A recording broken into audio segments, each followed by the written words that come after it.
Olá, seja bem-vindo ao SepsiCast, um podcast da sexta semana da Sepsi do Hospital Regional de Presidente Prudente. Nessa edição, nós recebemos a fonoaudióloga Ana Cláudia Moraes da Rocha para falar sobre o tema o manejo da disfagia no paciente séptico. Seja muito bem-vinda, Ana Cláudia. Muito obrigada pelo convite, fico muito lisonjeada. Ana, para começar, explica pra gente o que é a disfagia. Então, a disfagia é essa dificuldade de engolir. A dificuldade de engolir tanto medicamento, o alimento, saliva, secreção, e ela é considerada desde a intenção de você ter a intenção de comer. Por exemplo, você vai ver o visual, você vai ver aquela comida bonita, o cheiro. Então, desde quando você tem essa intenção mesmo de se alimentar, até a passagem desse alimento para a parte tanto de esôfago quanto até para o estômago. E a disfagia, ela não é considerada uma doença.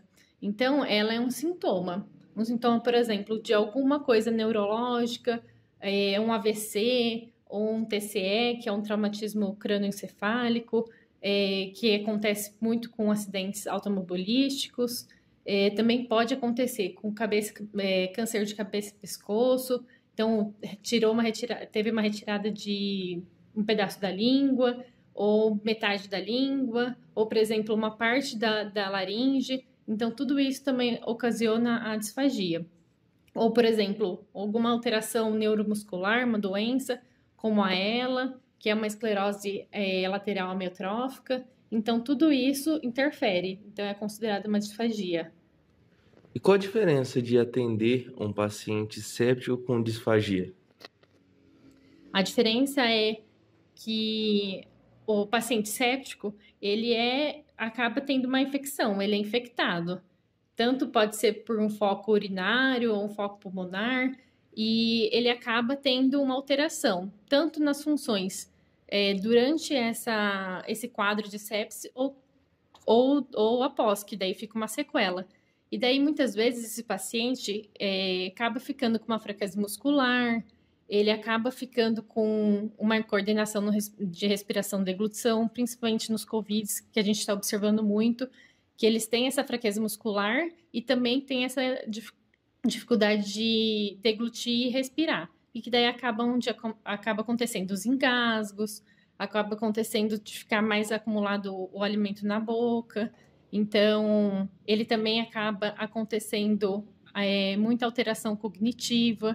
Então, dificuldade de entender mesmo comandos, o raciocínio fica um pouco mais lento. Então, são pacientes que têm mais risco para disfagia. E o paciente séptico, por exemplo, no COVID, que a gente está muito na atualidade, a gente observa muito que eles acabam tendo uma intubação prolongada, tem o uso de ventilação mecânica, traqueostomia faz uso, e tudo isso é um fator de risco para disfagia. Aí o paciente fica muito tempo sedado, com bloqueadores neuromuscular. Então, isso gera fraqueza muscular, gera essa dificuldade mesmo dessa fraqueza de elevar a laringe, de engolir. E aí, o que acaba acontecendo? O paciente, muitas vezes, até no COVID, a gente observa uma recusa alimentar.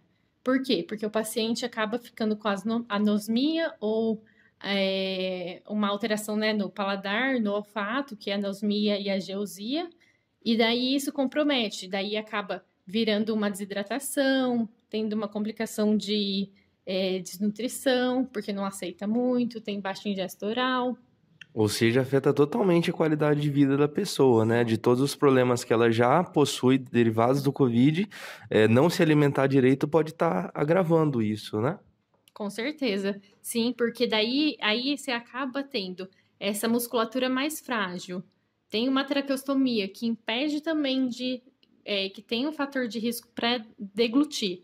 Então, daí acaba se gerando e só vai virando uma bola de neve, né? E aí o trabalho da fono e, claro, de toda a equipe multiprofissional acaba sendo essencial para tratar também esse tipo de problema que é a disfagia, né? Sim, sim. E não só, a gente só pensa um pouco no lado da disfagia, mas muitas vezes esses pacientes têm uma dificuldade de comunicação. Então, vem com essa fraqueza muscular e vem com esse raciocínio um pouco mais lentificado.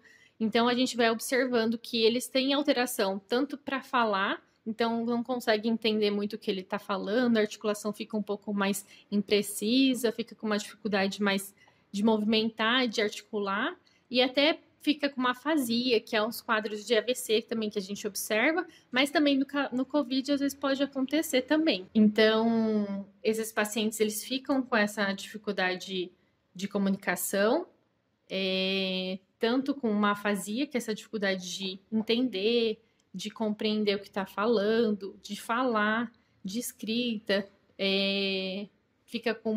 pode ficar com uma dificuldade de articular as palavras, então uma disartria, uma apraxia.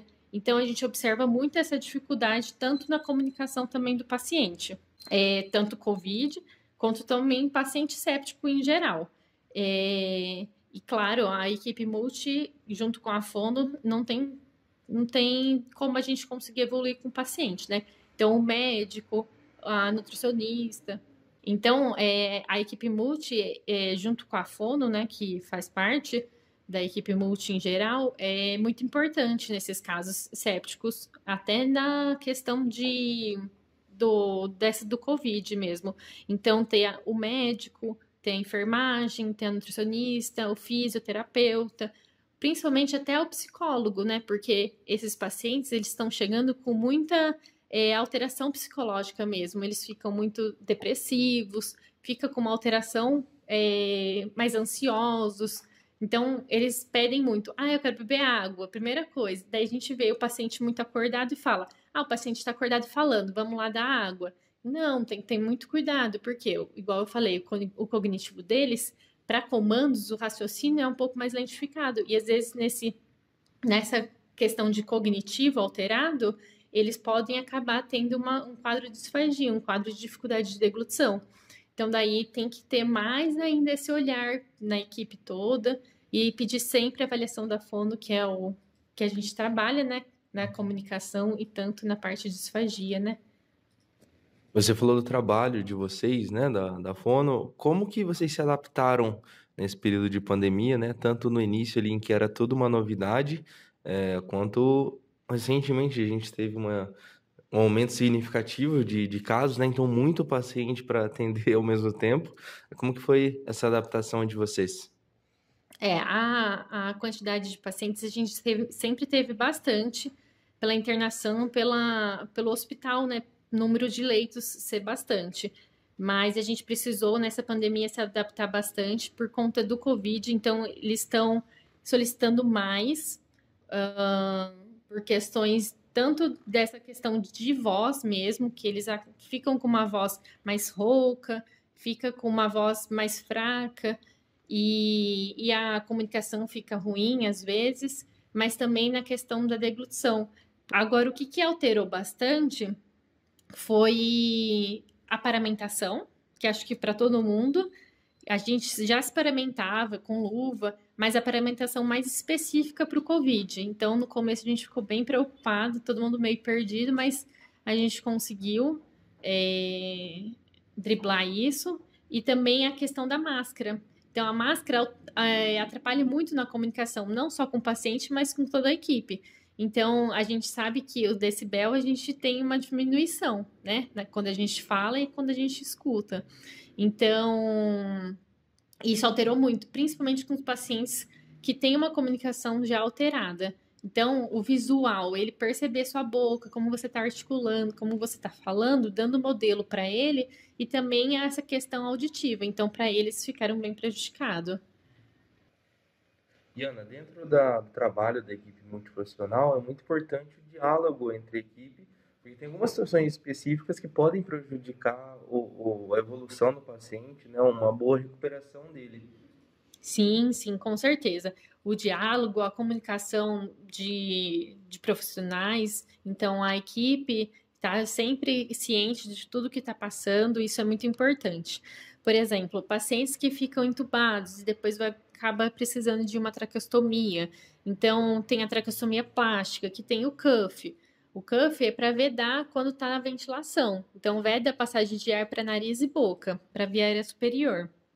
E muitas vezes, o que acontece? Acaba liberando uma água, liberando quando o paciente está em ventilação mecânica, ou quando está mesmo com cuff. Então, precisa da avaliação da fono para a gente estar conseguindo observar essa liberação de dieta, ou não, e daí fazendo a estimulação com a fono, ou também ver a questão de desinsuflar cuff, para posteriormente a gente conseguir uma decanulação com o paciente.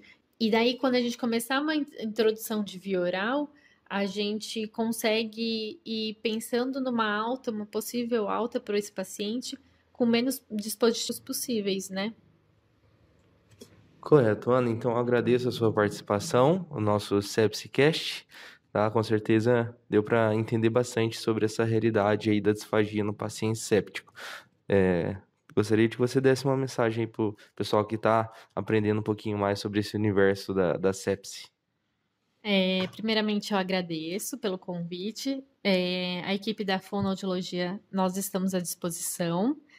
E daí eu gostaria de passar um recado de sempre vocês estarem em comunicação com nós estamos disponíveis, e quanto mais vocês conseguirem conhecimento com essa semana da sepsi, é muito melhor, e que vocês vão aprendendo e cada vez mais procurando conhecimento, e estamos à disposição. Muito obrigado, Ana. Então a gente encerra o episódio de hoje por aqui. Muito obrigado você que acompanhou até agora. Fique conosco durante essa semana. Até mais.